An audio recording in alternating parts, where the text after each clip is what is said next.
Hello everyone, welcome back to the smart exam. मित्रांनो, जसे की तुम्हाला सर्वांना माहिती आहे, आपण नोंदणी व मुद्रांक विभागाच्या शिपाई पदावर फोकस करून शिपाई पदासंबंधीचे जे महत्त्वाचे प्रश्न आहेत ते महत्त्वाचे प्रश्न व्हिडिओच्या माध्यमातून कव्हर करतो. आणि आजच्या व्हिडिओमध्ये आपण सामान्य ज्ञान जीके चे प्रश्न अभ्यासणार आहे. आणि या सिरीज मधील हा चौथा भाग आहे. यापूर्वीचे 3 भाग तुम्ही पाहिले नसतील तर ते देखील तुम्ही पहा, त्याचा तुम्हाला परीक्षेमध्ये फायदा होणार आहे. चला तर वेळ न घालवता हा अति महत्त्वाचा व्हिडिओ स्टार्ट करू. पहा पहिला प्रश्न. आणि व्हिडिओ सुरू करण्यापूर्वी मित्रांनो, तुम्हा सर्वांचे मनपूर्वक आभार. आपण जे व्हिडिओ आतापर्यंत अपलोड केलेले त्या प्रत्येक व्हिडिओला तुम्ही भरभरून प्रतिसाद दिलेला आहे. असेच व्हिडिओ बघत राहा, यामुळे मला मोटिवेशन भेटतं आणि तुमच्यापर्यंत जास्तीत जास्त इन्फॉर्मेटिव्ह व्हिडिओ आणण्याचा मी प्रयत्न करत असतो. ओके, त्यामुळे असेच व्हिडिओ बघा, व्हिडिओला लाईक करत चला आणि शेअर करत चला. ओके, आता पहा, मानवी शरीरातील सर्वात लांब हाड कोणते? मानवी शरीरातील सर्वात लांब हाड आहे फिमर. ओके, योग्य उत्तर पर्याय क्रमांक 2 फिमर. हे कोणत्या ठिकाणी असतं? हे मांडीमध्ये असतं. ओके, मानवी शरीरात फिमर किंवा मांडीचं हाड हे सर्वात लांब असतं. ओके, हे हाड कुल्याच्या सांध्यापासून गुडघ्याच्या सांध्यापर्यंत असतो. ओके, आता जर मी तुम्हाला विचारलं की मानवी शरीरातील सर्वात लहान हाड कोणते? ओके, सर्वात लहान हाड. ओके, मानवी शरीरातील सर्वात लहान हाड तर ते कोणते आहे मित्रांनो? तर ते आहे स्टेपिस. Okay, stapes. आणि हे कोणत्या ठिकाणी असतं? हे आपल्या कानामध्ये असतं. ओके, त्यानंतर मी तुम्हाला विचारलं की मानवी शरीरातील सर्वात मजबूत, ओके, सर्वात मजबूत हाड मानवी शरीरातील जर कोणतं असेल तर ते आहे मेंडिबल. Okay, mandible, mandible. आणि त्यालाच मराठीमध्ये काय म्हणतात? खालचा जबडा. हे मानवी शरीरातील सर्वात मजबूत हाड आहे. सर्वात लहान स्टेपिस कानातील आणि सर्वात लांब फिमर मांडीतील, हे लक्षात ठेवा. त्यानंतर ऑप्शन मध्ये देखील पाहूया, टिबिया. टिबिया हे दुसरं, हे गुडघ्यापासून टाचेपर्यंत जे असतं ते टिबिया हाड आहे. ओके, त्यानंतर उल्ना. उल्ना हाताच्या पंजाच्या बाहेरील बाजूचे लांबट हाड म्हणजेच उल्ना. ओके, त्यानंतर रेडियस. रेडियस हातातले एक दुसरं लांबट हाड आहे. Okay, radius. ओके, आणि ह्युमरस. ह्युमरस काय तर हे खांद्यापासून कोपऱ्यापर्यंत असलेले हातातील सर्वात मोठं हाड म्हणजेच ह्युमरस. ओके, हातातील. ओके, हे अशा पद्धतीने आपण हे सर्व पॉइंट कव्हर केलेले. त्यानंतर पुढे पाहूया. आता पहा मित्रांनो, जे यापूर्वीचे प्रश्न आपण पाहिलेले आहेत त्या प्रश्नापैकी एक प्रश्न, हा प्रश्न मी तुम्हाला विचारतोय. मागच्या व्हिडिओमध्ये हा प्रश्न आपण पाहिलेला आहे. बघूया किती जणांनी तो व्हिडिओ पाहिला आणि किती जण या प्रश्नाचे राईट आन्सर देतात. ओके, युनियन कार्बाइड वायू दुर्घटना कोणत्या शहरात झाली होती? फुल डिटेलमध्ये व्हिडिओ पाहिलेला आहे, फुल अनालिसिस केले, त्यामुळे आन्सर कमेंट करायचं. मित्रांनो, मी का कमेंट करायला लावतो? कारण आन्सर कमेंट केल्यामुळे तुमचं जे कॉन्फिडन्स आहे तो इन्क्रीज होतो आणि तुमचा अभ्यासामध्ये जो रुची आहे ती वाढण्यास मदत होते. त्यामुळे मी तुम्हाला क्वेश्चन विचारतो. चला, युनियन कार्बाइड वायू दुर्घटना कोणत्या शहरात झाली होती? कमेंट करून मला सांगायचं. ओके, केलं फटाफट कमेंट. चला पुढे पाहूया. आणि मित्रांनो, तुमच्यासाठी सूचना, तुम्हा सर्वांनाच माहिती आहे आपण 1000 वन लाइनर क्वेश्चनची PDF बनवलेली आहे, बरोबर. त्यामध्ये जीकेचे सर्व प्रश्न आहेत.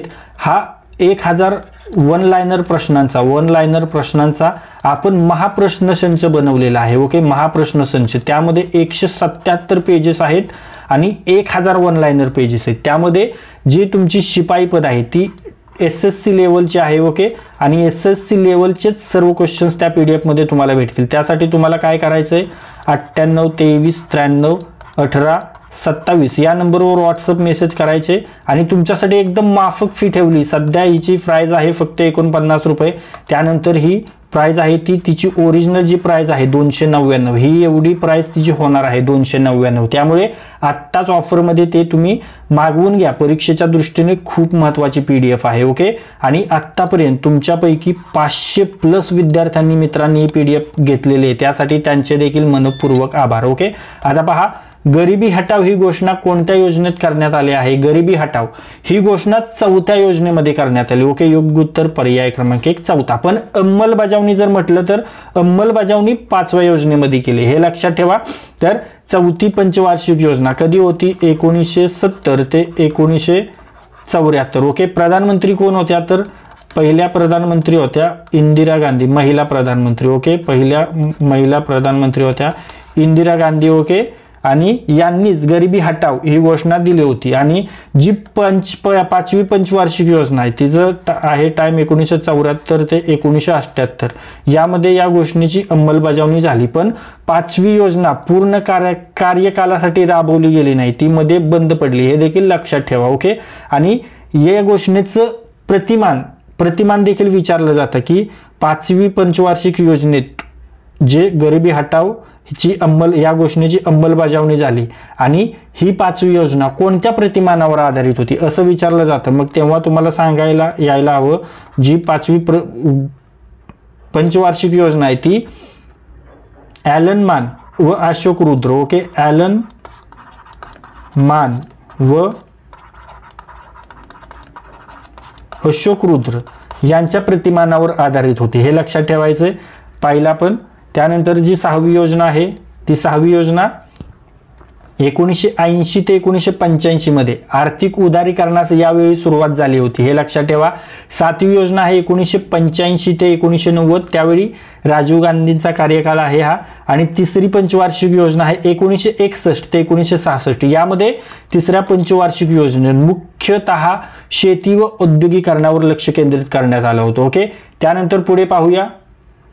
आता हा खूप महत्त्वाचा प्रश्न आहे. मतदारांच्या बोटावर लावण्यात येणाऱ्या शाईमध्ये कोणता पदार्थ वापरला जातो? तर यामध्ये सिल्वर नायट्रेट हा पदार्थ वापरला जातो. योग्य उत्तर पर्याय क्रमांक 3 सिल्वर नायट्रेट. ओके. मग सिल्वर नायट्रेट वापरला जातो, तर सिल्वर नायट्रेट हे काय आहे तर हे रासायनिक संयुग आहे आणि हे मतदारांच्या बोटावर ठेवण्यासाठी वापरलं जातं. मुख्य उपयोग काय तर मतदान प्रक्रियेमध्ये मतदारांच्या ओळख सत्यापित करण्यासाठी याचा केला जातो. याचं रासायनिक सूत्र काय आहे? रासायनिक सूत्र विचारलेच जातात सर्व गोष्टींचं, त्यामुळे याचं रासायनिक सूत्र सांगतो तुम्हाला AgNO3 हे याचं रासायनिक सूत्र आहे. ओके. त्यानंतर ऑप्शनमध्ये पाहूया सिल्वर क्लोराईड. सिल्वर क्लोराईड मुख्यतः फोटोसेन्सिटिव्ह ड्रग्ज मध्ये. ओके. फोटोसेन्सिटिव्ह ड्रग जे आहेत त्यामध्ये सिल्वर क्लोराईड वापरलं जातं. त्यानंतर सोडियम नायट्रेट. सोडियम नायट्रेट हे रासायनिक खते बरोबर नायट्रेट युक्त जी खतं आहेत त्या खतांमध्ये रासायनिक युक्त खतांमध्ये वापरलं जातं सोडियम नायट्रेट. ओके. त्यानंतर पोटॅशियम नायट्रेट. पोटॅशियम नायट्रेट एक जलद प्रक्रिया असलेला रासायनिक पदार्थ आहे. ओके. आणि झिंक ऑक्साईड. झिंक ऑक्साईड मुख्यतः औषधांमध्ये किंवा जे आपण सनस्क्रीन वापरतो सनस्क्रीन यामध्ये हे झिंक ऑक्साईड वापरलं जातं, हे लक्षात ठेवा. त्यानंतर समोरचा प्रश्न पहा. आधार क्रमांकामध्ये किती अंक आहेत? आधार क्रमांक यामध्ये 12 अंक आहेत. ओके. योग्य उत्तर पर्याय क्रमांक 2 12 अंक. ओके. याला काय म्हणतात? हा जो आधार क्रमांक तो कोणाद्वारे जारी केला जातो तर तो UIDAI द्वारे जारी केला जातो. आता याचा फुल फॉर्म काय आहे तर तो आहे unique identification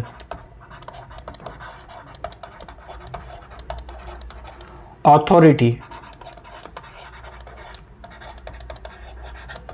of India. Okay. याच्याद्वारे हा आधार नंबर जारी केला जातो. ओके. प्रत्येक भारतीयासाठी हा अद्वितीय असतो, म्हणजे दुसरा कोणाला नसतो. एक ही वैयक्तिक ओळख क्रमांक आहे. ओके. त्यानंतर जो 10 अंक आहे तो तर आपला जो फोन नंबर आहे, मोबाईल क्रमांक किंवा पॅन कार्ड क्रमांक अल्फान्यूमरिक यासाठी तो 10 क्रमांकाचा आहे. ओके. म्हणजे 10 अंक असलेला क्रमांक कुठला आहे तर आपला मोबाईल नंबर, हे लक्षात ठेवा सिंपली. त्यानंतर 14चा काही नाही 16. त्यानंतर 16 अंक. 16 अंक कशासाठी असतो? जे आपण डेबिट कार्ड यूज करतो बरोबर, डेबिट कार्ड किंवा जे क्रेडिट कार्ड आहेत त्यावर 16 अंकाचा नंबर असतो, हे लक्षात ठेवा. त्यानंतर समोरचा प्रश्न पहा. मित्रांनो, आपण विशेष भर सायन्सवर दिलेला. आपल्या काही मित्रांनी आपल्याला जे व्हिडिओ आहेत त्या कमेंट्समध्ये सांगितलं होते की सर सायन्स थोडं टफ जातं, एखादा व्हिडिओ स्पेशल सायन्सवर बनवा. मग आपण स्पेशल तर नाही बनवला, पण यामध्ये जे सायन्सचे महत्त्वाचे क्वेश्चन्स आपल्याला वाटत आहेत शिपाई पदासाठी विचारले जातील बाबा, तर ते क्वेश्चन्स आपण इथे घेतलेले आहेत. ओके. घरातील, त्यामुळे विशेष भर सायन्सवर आहे या व्हिडिओचा, हे लक्षात ठेवा. घरातील सर्व विद्युत उपकरणे कोणत्या प्रकारच्या जोडणीने कोणत्या प्रकारची जोडणी दाखवतात, कोणत्या प्रकारच्या जोडणीने जोडलेले असतात, तर ती समांतर जोडणी असते. ओके, योग्य उत्तर आहे पर्याय क्रमांक 2 समांतर जोडणी. घरगुती उपकरणांमध्ये समांतर जोडणी वापरली जाते, कारण प्रत्येक उपकरणाला समान व्होल्टेज मिळतं आणि एक उपकरण बंद झाले तरी इतर उपकरणे कार्य करत राहतात. ओके, त्यामुळे आणि समांतर जोडणीचे फायदे काय आहेत, तर विद्युत रोध, त्यालाच काय म्हणतात, रेझिस्टन्स कमी होतो. प्रत्येक उपकरणाला स्वतंत्र वीज प्रवाह मिळतो आणि उपकरणांची कार्यक्षमता टिकून राहते. ओके, आणि घरातील सर्व उपकरणे समांतर जोडणीने जोडलेली असतात. आणि एकसर जोडणीत एक उपकरण बंद झालं तर सगळे उपकरण बंद होतात, हे लक्षात ठेवा. ओके, त्यानंतर पुढे पाहूया.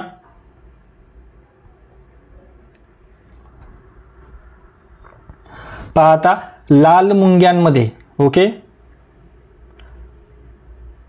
लाल मुंग्यांच्या दंशामध्ये कोणते आम्ल असते, लाल मुंग्याच्या दंशामध्ये फॉर्मिक आम्ल असते. योग्य उत्तर पर्याय क्रमांक 4 फॉर्मिक आम्ल. ओके, फॉर्मिक आम्ल लाल मुंग्या आणि काही इतर कीटकांच्या विषामध्ये आढळतं. फॉर्मिक आम्ल हे मुंग्यांवरूनच नाव घेतलेले. ओके, फॉर्मिका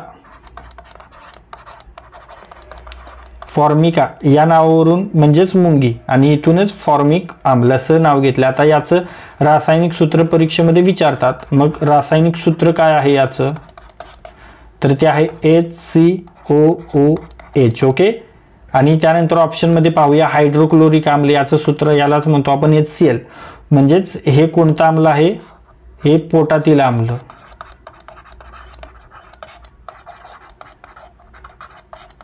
खाद्य पचनासाठी महत्वाचं आहे हे. त्यानंतर लाल आम्ल असा रासायनिक प्रकार नाहीये. नायट्रिक आम्ल सांगितलं तुम्हाला, नायट्रस HNO3 खतांच्या उत्पादनासाठी वापरलं जातं. आणि सल्फ्युरिक आम्ल, sulphuric acid H2SO4 VIMP sulphuric acid उद्योगांमध्ये वापरलं जाणारे हे द्रव आहे. ओके, त्यानंतर समोरचा प्रश्न. आता पहा, कच्ची फळे पिकवण्यासाठी कोणता गॅस वापरतात. कच्ची फळे पिकवण्यासाठी इथिलीन हा वायू वापरला जातो. योग्य उत्तर आहे पर्याय क्रमांक 1 इथिलीन. इथिलीनचं सूत्र काय आहे, सूत्र आहे C2H4. ओके, इथिलीन हा एक नैसर्गिक वनस्पती हार्मोन आहे. ओके, जो फळांची पक्वता वाढवतो, म्हणजे फळांचे जे रायपनिंग आहे ते वाढवण्यासाठी इथिलीन मदत करतो. ओके, औद्योगिक आणि कृषी क्षेत्रात कच्ची फळे जसं की केळी आहे, टोमॅटो, लिंबू वर्गीय फळे यांना पिकवण्यासाठी इथिलीन वायूचा वापर केला जातो. आणि इथिलीनच्या नियंत्रित प्रमाणाने फळे नैसर्गिकरित्या व सुरक्षितपणे पिकवली जातात, हे लक्षात ठेवा. त्यानंतर ऑप्शनमध्ये देखील पाहूया. ब्युटेन काय आहे, ब्युटेन मुख्यतः ब्युटेन वायूचा उपयोग इंधन म्हणून केला जातो, हे लक्षात ठेवा. त्यानंतर इथेन याचा प्रामुख्याने इथिलीन आणि प्लास्टिक तयार करण्यासाठी वापर होतो, हे लक्षात ठेवा. त्यानंतर मिथेनचा वापर कशामध्ये आहे, मिथेन हा नैसर्गिक वायू आहे. बरोबर, नैसर्गिक वायू आहे मिथेन. तो कुठे तयार होतो, गोबर गॅस प्लांट. आणि प्रोपेन एलपीजी गॅस म्हणून वापरला जातो, हे लक्षात ठेवा. त्यानंतर समोरचा प्रश्न पाहूया. आता पहा, रिझर्व्ह बँकेसंबंधीचा प्रश्न आहे मित्रांनो. तर आपण रिझर्व्ह बँकेसंबंधी म्हणजे जे मुद्रांक विभागासाठी महत्त्वाचं आहे, ज्यामध्ये ज्या नोटा रिझर्व्ह बँक कशी छापते, तिची छापण्याची प्रक्रिया, तिचे प्रिंटिंग प्रेस यापासून ते रिझर्व्ह बँक नोटा चलनात वापरात कशी आणते या प्रोसेसपर्यंत, म्हणजे स्टार्ट टू एंड या पद्धतीचे सर्व प्रश्न आपण घेतलेले आहेत. ते तुम्हाला या कोपऱ्यामध्ये आय बटनवर आणि डिस्क्रिप्शन बॉक्समध्ये मिळतील. त्याची लिंक मी तुम्हाला आय बटनवर डिस्क्रिप्शन बॉक्समध्ये दिलेली आहे. तिथे जाऊन तो व्हिडिओ पहा, खूप महत्त्वाचा व्हिडिओ आहे. ओके, आता पहा, या दिवसापासून रिझर्व्ह बँक ऑफ इंडिया ही सरकारची बँक म्हणून काम पाहते. कधीपासून पाहते, कमेंट करून सांगा. चला, रिझर्व्ह बँकेची स्थापना कधी झाली सांगायची, कमेंट करून सांगा.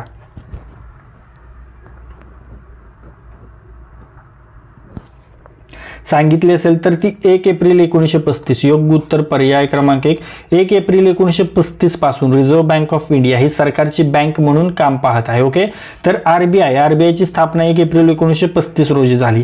कोणत्या समितीची शिफारस होती? तर यंग हिल्टन समिती.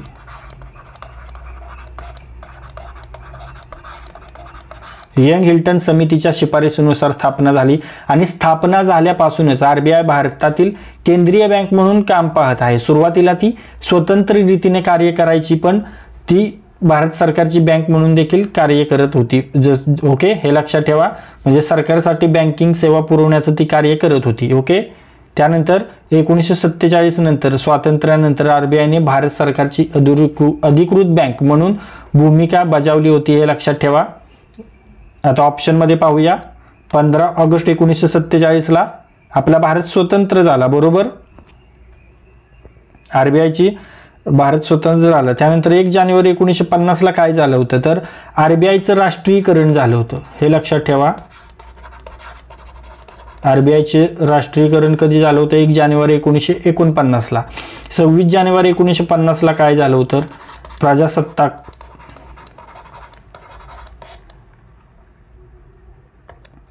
आपण भारत प्रजासत्ताक झाला. प्रजासत्ताक दिन साजरा केला जातो 26 जानेवारी 1950. आणि 1 जुलै 1955ला काय? एसबीआयची स्थापना झालेली होती. ओके, आणि एक गोष्ट लक्षात ठेवा मित्रांनो, 1 एप्रिल 1935ला आरबीआयची काय झाली होती? स्थापना आणि सरकारची बँक म्हणून कामकाज सुरू. आणि 1 जानेवारी 1950ला काय झालं? तर आरबीआयचे राष्ट्रीयकरण म्हणजे पूर्णपणे सरकारच्या मालकीची बँक झाली. कधी? 1 जानेवारी 1949 पासून. हे 2 पॉईंट व्यवस्थित लक्षात ठेवा. म्हणजे जर विचारलं की आरबीआय कधीपासून आरबीआय सरकारची बँक म्हणून काम पाहत आहे, तर उत्तर असेल 1 एप्रिल 1935. ओके, आणि जर विचारलं की कधीपासून आरबीआय पूर्णपणे सरकारच्या मालकीची झाली, तर उत्तर असेल 1 जानेवारी 1949. हे कन्फ्युजन क्वेश्चन आहेत म्हणून मी वारंवार रिपीट करून सांगितले. त्यानंतर पुढे पाहूया. पहा, चलनी नोटा, पोस्ट कार्ड, तिकिटे इत्यादींचे छपाई केंद्र सिक्युरिटी प्रेस राज्यात खालीलपैकी कोठे आहे? आपल्या राज्याचा विचार करता ते आहे नाशिकमध्ये. योग्य उत्तर पर्याय क्रमांक 1 नाशिक. नोटा, तिकिटे इत्यादींची छपाई जेथे केली जाते त्यालाच काय म्हणतात? त्यालाच बोलतात सिक्युरिटी प्रेस. भारतात नाशिकमध्ये आहे. ओके, त्यानंतर देवास मध्य प्रदेशमध्ये आहे. म्हैसूर कर्नाटकमध्ये आहे. ओके, येथे या सिक्युरिटी प्रेस आहेत. आणि नाणी बनवण्याचा जो कारखाना आहे त्याला काय म्हणतात? नाणी बनवणे त्याला म्हणतात मिंट. आणि मराठीत त्याला काय म्हणतात? त्याला म्हणतात टांकसाळ. ओके, टांकसाळ म्हणतात मिंट. ओके, आणि भारतात मुंबई येथे आहे. आपल्या महाराष्ट्रात ती मुंबई येथे आहे. आणि भारताचा विचार केला तर नोएडा आहे, हैदराबाद आणि कोलकाता या ठिकाणी काय आहेत? या टांकसाळे आहेत, मिंट आहेत, जिथे नाणी तयार केली जातात. हे लक्षात ठेवा.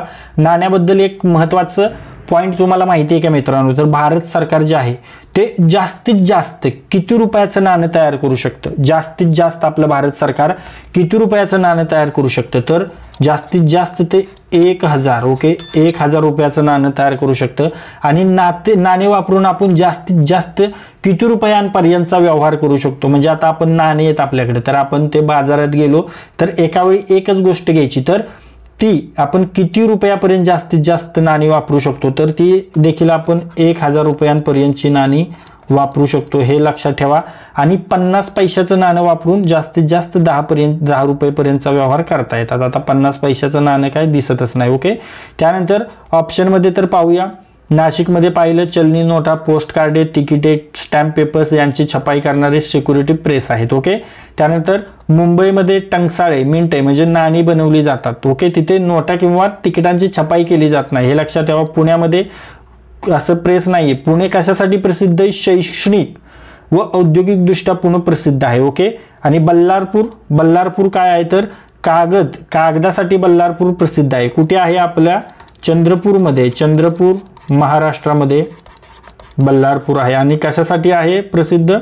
तर जे पेपर इंडस्ट्री आहे मित्रांनो, पेपर इंडस्ट्री त्यासाठी बल्लारपूर फेमस आहे. ओके. आणि देवास मध्य प्रदेशमध्ये आहे, MP मध्ये आहे. ओके. इथे देखील चलनी नोटा, स्टॅम्प पेपर्स इत्यादींची छपाई केली जाते. ओके. त्यानंतर पुढे पाहूया. पहा, खालीलपैकी कोणता पदार्थ विद्युत वाहक आहे म्हणजेच सुवाहक आहे? तर तो आहे ग्रॅफाइट. योग्य उत्तर पर्याय क्रमांक 3 ग्रॅफाइट. सुवाहक म्हणजेच काय? कंडक्टर्स. ओके.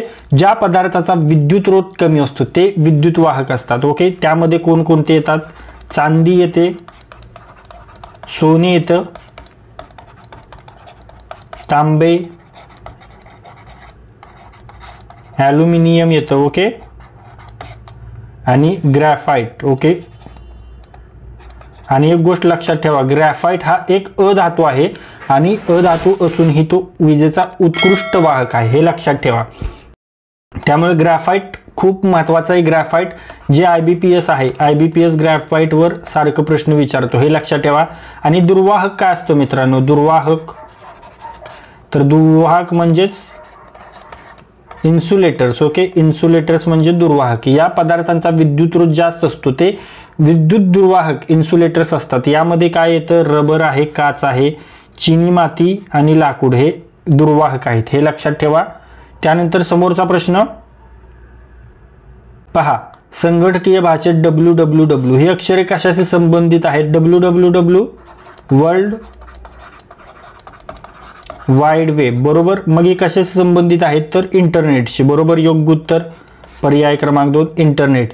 WWW म्हणजे वर्ल्ड वाईड वेब आणि इंटरनेटवर माहिती प्रसारित करण्यासाठी वापरली जाणारी प्रणाली आहे. ओके.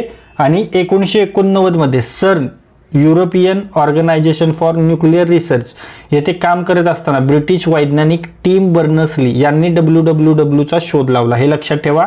1789 मध्ये लावला. कोणी लावला? टिम बर्नर्स-ली यांनी लावला. ओके. WWW ही इंटरनेटवर वेबसाईट्सना ॲक्सेस करण्यासाठी वापरली जाते. बरोबर. त्यानंतर बारकोड काय? बारकोड म्हणजे वस्तूंवर असलेले पट्टीरूप कोड्स आहेत. ओके. इंटरनेट आपण पाहिलं. संगणकीय भाषा C++, जावा, पायथॉन या संगणकाच्या भाषा आहेत. कीबोर्ड इनपुट डिव्हाइस आहे, संगणकाचं इनपुट डिव्हाइस आहे. बरोबर. त्यानंतर सर्च इंजिन काय आहे? सर्च इंजिन आपण पाहतो गुगल, बिंग, याहू हे काय आहेत? सर्च इंजिन आहेत. ओके. त्यानंतर समोरचा प्रश्न पहा, pH मापन श्रेणी सामान्यपणे पाण्याचे मूल्य किती असते? तर ते असते 7. योग्य उत्तर पर्याय क्रमांक 4 7. pH मापन श्रेणी. ओके. pH ही एखाद्या द्रावणातील हायड्रोजन आयनांची तीव्रता दर्शवते. ते किती असतात? 0 ते 14 पर्यंत मापन केले जातात. आणि शुद्ध पाण्याचा pH किती असतो? तो असतो 7, जो न्यूट्रल असतो. ओके. शुद्ध पाण्याचा pH 7 असतो, तो न्यूट्रल असतो, हे लक्षात ठेवा. जो 1 आहे तो अत्यंत आम्लीय द्रावणाचा pH असतो. 0 फार तीव्र आम्लीय स्थिती असते. ओके. 14 अत्यंत क्षारीय द्रावण असतं आणि 5 थोडंसं अम्लीय द्रावण असतं. ओके. त्यानंतर पुढे पाहूया. हवेमधील कार्बन डायऑक्साईडचे प्रमाण किती असते? हवेमधील कार्बन डायऑक्साईडचे प्रमाण असते 0.03%. ओके. योग्य उत्तर पर्याय क्रमांक 1 0.03%. हवेमधील कार्बन डायऑक्साईड काय? त्यालाच म्हणतात CO2. CO2चं प्रमाण 0.03% असतं. CO2 हे जीवनासाठी अत्यावश्यक असलेला घटक आहे, कारण तो वनस्पतींच्या श्वसन प्रक्रियेसाठी महत्त्वाचा आहे, म्हणून तो जीवनासाठी अत्यावश्यक आहे. ओके. CO2चं प्रमाण वाढल्यास ग्लोबल वॉर्मिंग होते, हे लक्षात ठेवा. ग्लोबल वॉर्मिंग या इफेक्ट हा CO2 होतो. ग्रीन हाऊस गॅस याला म्हणतात, कार्बन डायऑक्साईडला, हे लक्षात ठेवा. हवामान बदलाच्या कारणांपैकी हा CO2 एक महत्त्वाचं कारण आहे. ओके. त्यानंतर CO2चं झालं ऑप्शनमध्ये आहे 21%. हे कोणाचं प्रमाण आहे? तर ऑक्सिजन. वातावरणात ऑक्सिजनचे प्रमाण 21%. ओके. त्यानंतर पुढे पाहूया. पहा, फुफ्फुसाचे मुख्य कार्य कोणते आहे? फुफ्फुसाचे मुख्य कार्य आहे रक्ताचे शुद्धीकरण. योग्य उत्तर पर्याय क्रमांक 2 रक्ताचे शुद्धीकरण. फुफ्फुस हे शरीरातील अशुद्ध रक्तातील कार्बन डायऑक्साईड बाहेर टाकून ऑक्सिजनयुक्त शुद्ध रक्त तयार करतं आणि त्यामुळे फुफ्फुसाचं मुख्य कार्य आहे रक्ताचे शुद्धीकरण करणे. ओके, आणि श्वसनक्रिया करणं हे देखील आहे. फुफ्फुसाद्वारे दर मिनिटाला 12 ते 16 श्वास घेतले जातात, हे लक्षात ठेवा. ऑप्शनमध्ये पाहूया. रक्तपुरवठा, रक्तपंप करणे हे कोणाचं मुख्य कार्य आहे? हृदयाचे मुख्य कार्य आहे. ओके, त्यानंतर पचनक्रियेस मदत कोण करतं? अन्नाचे पचन आतड्यांमध्ये होते, बरोबर, आतडे. त्यानंतर पचन झालेले अन्न साठवणे, पचन झालेले अन्न साठवायचं कार्य कोणाचं आहे? जठराचं आहे. ओके, त्यानंतर पुढे पाहूया. रक्तातील डॅश डॅश पेशींना सैनिक पेशी असे कोणत्या पेशींना म्हणतात? सैनिक पेशी, तर ते श्वेत रक्तकणिकांना म्हणतात. योग्य उत्तर पर्याय क्रमांक 1 श्वेत रक्तकणिका, व्हाईट ब्लड सेल्स.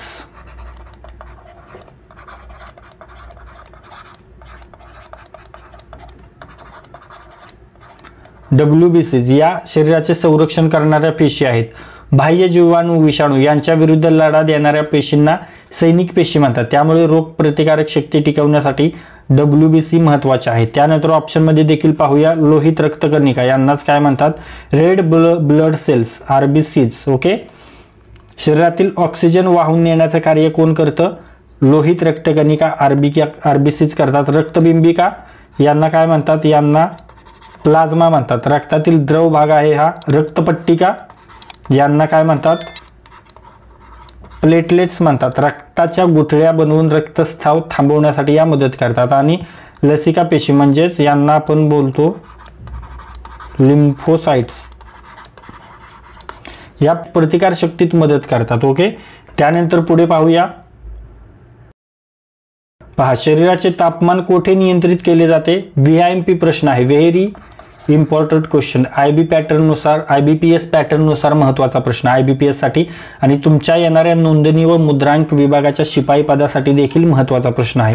शरीराचे तापमान हायपोथॅलॅमस मध्ये नियंत्रित केले जाते. योग्य उत्तर आहे पर्याय क्रमांक 3 हायपोथॅलॅमस. ओके, हायपोथॅलॅमस हा मेंदूचा एक अत्यंत महत्वाचा भाग आहे जो अंतर्गत व बाह्य उत्तेजनांना प्रतिसाद देतो. ओके, हे लक्षात ठेवा. तो शरीराचे तापमान किती ठेवतो? 98.6 अंश फॅरनहाइट, याच्या आसपास 1-2 अंशाच्या आत नियंत्रित ठेवतो. म्हणजेच किती? 37 अंश सेल्सिअस. ओके, म्हणून त्याला हायपोथॅलॅमिक थर्मोस्टॅट म्हणून ओळखलं जातं. ओके, त्यानंतर स्पायनल कॉर्ड, पाठीचा कणा मेंदूंना पाठवलेले संदेश शरीरभर पोहोचवण्याचे काम करतो. सेरेबेलम जे शरीराची मुख्यतः शरीराची हालचाल, संतुलन आणि समन्वय जो सांभाळतो तो आहे सेरेबेलम. ओके, हायपोथॅलॅमस सांगितलं. पियुषिका ग्रंथी, पिट्युटरी ग्लँड्स ही शरीरातील मास्टर ग्रंथी आहे. विचारतात शरीरातील मास्टर ग्रंथी कोणती? तर ते आहे पिट्युटरी ग्रंथी, म्हणजे पिट्युटरी ग्लँड, पियुषिका ग्रंथी. हे विविध संप्रेरके म्हणजेच हार्मोन्स तयार करते व नियंत्रित करते, त्यामुळे तिला मास्टर ग्रंथी म्हणतात. आणि मेंदूचा प्रीफ्रंटल कॉर्टेक्स ओके, हा भाग विचार प्रक्रिया, निर्णय क्षमता आणि सामाजिक वर्तन नियंत्रणात मदत करतो, हे लक्षात ठेवा. ओके, त्यानंतर पुढे पाहूया.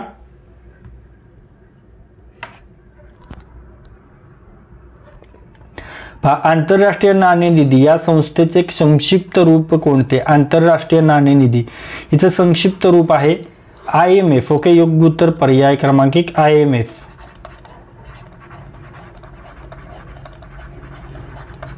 International monetary fund. ओके, ही संस्था United nations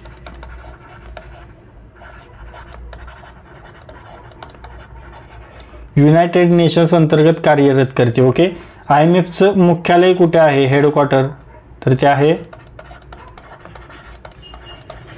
Washington DC.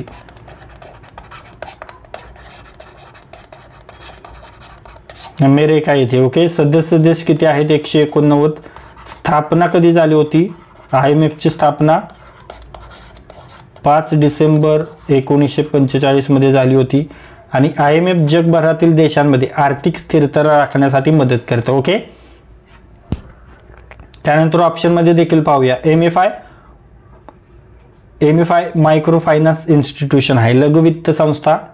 IFM institute for financial management. Okay, आणि FMI फायनान्शियल मार्केट इन्फ्रास्ट्रक्चर किंवा फूड मार्केटिंग इन्स्टिट्यूट. आणि IWF इंटरनॅशनल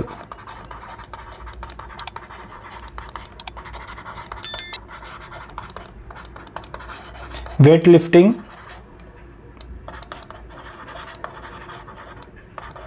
फेडरेशन. ओके, तर इथून एवढे पॉइंट आपल्याला परीक्षेच्या दृष्टीने कव्हर करणं महत्त्वाचं आहे, गरजेचं आहे. ओके, तर मित्रांनो आत्तापर्यंत जे काही प्रश्न आपण पाहिलेले त्या प्रश्नापैकी एक प्रश्न मी तुम्हाला विचारणार आहे, त्याचे उत्तर तुम्हाला कमेंट बॉक्समध्ये सांगायचे. तुमच्यासाठीचा प्रश्न पहा. आणि मित्रांनो आन्सर 100% सांगायचं हे लक्षात ठेवा, त्यामुळे तुमचा कॉन्फिडन्स इन्क्रीज होणार आहे. मानवी शरीरातील सर्वात लांब हाड कोणते आहे? 5 पर्याय आहेत तुमच्याजवळ. 5 पर्यायापैकी योग्य पर्याय कमेंट बॉक्समध्ये सांगायचे. फुल डिटेलमध्ये पाहिलेला प्रश्न आहे. प्रश्न पुन्हा एकदा पहा. मानवी शरीरातील सर्वात लांब हाड कोणते आहे? ओके, आन्सर फटाफट कमेंट बॉक्समध्ये सांगायचे. आणि एक गोष्ट मित्रांनो, जी आपली GK ची 1000 क्वेश्चन्सची 1 लाइनर PDF आहे, ती देखील अशाच प्रश्नांपासून बनवलेली आहे. म्हणजे हे जे सर्व प्रश्न आहेत, आता हा जो एक प्रश्न आहे याचे 5 पर्याय आहेत, पण ह्या 5 पर्यायाचे देखील वेगवेगळे प्रश्न होत आहेत. मग याचा एक प्रश्न, याचा असे 5 ते 6 क्वेश्चन्स बनतायत आणि तेच क्वेश्चन्स आपण यामध्ये 1 लाइनर स्वरूपात घेतलेले आहेत, हे लक्षात ठेवा. त्यामुळे तुमच्या येणाऱ्या परीक्षेसाठी खूप महत्त्वाचे आहेत. आणि तुमच्या शिपाई पदाची जी परीक्षा लेवल आहे ती काय आहे? SSC लेवल आहे, 10th लेवल आहे. आणि त्यावरच फोकस करून हे आपण 1 लाइनर PDF बनवलेली 1000 प्रश्नांचा हा महाप्रश्न संच आहे. आणि तो तुम्हाला जर घ्यायचा असेल तर तो तुम्ही 98 23 93 18 27 या नंबरवर व्हॉट्सअप मेसेज करायचा आहे, कॉल करायचा नाही. आणि चहाच्या किमतीत, चहा नाश्त्याच्या किमतीत आपण ती देतोय फक्त 49. आणि थोड्या दिवसात तिची प्राइस, जी ओरिजिनल प्राइस आहे 299 एवढी तिची प्राइस होणार आहे.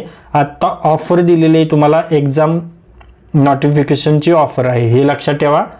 तर मित्रांनो या व्हिडिओमध्ये आज आपण तुमच्या येणाऱ्या नोंदणी व मुद्रांक विभागाच्या शिपाई पदावर फोकस करून शिपाई पदासंबंधीचे जे महत्त्वाचे GK सामान्य ज्ञान आहे, जनरल नॉलेज आहे, ते जनरल नॉलेजचे प्रश्न आपण इथे पाहिलेले आहेत. आणि हे सर्व प्रश्न आपण IBPS पॅटर्ननुसार पाहिलेले आहेत. हे सर्व IBPS ने विचारलेले PYQ आहेत.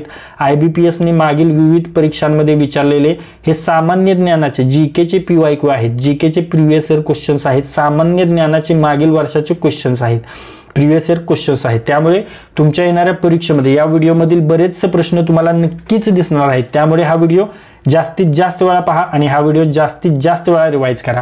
आणि जर हा व्हिडिओ तुम्हाला युजफुल वाटला असेल तर या व्हिडिओला लाईक करा. हा व्हिडिओ आपल्या कमीत कमी 10 मित्रांसोबत शेअर करा. आणि जर हा व्हिडिओ तुम्ही पहिल्यांदाच या आपल्या स्मार्ट एक्झाम चॅनलवर पाहत असाल तरी आपल्या स्मार्ट एक्झाम चॅनलला सबस्क्राईब करा आणि बेल आयकॉनला हिट करा. तर लाईक करा, शेअर करा आणि सबस्क्राईब करा. थँक्यू.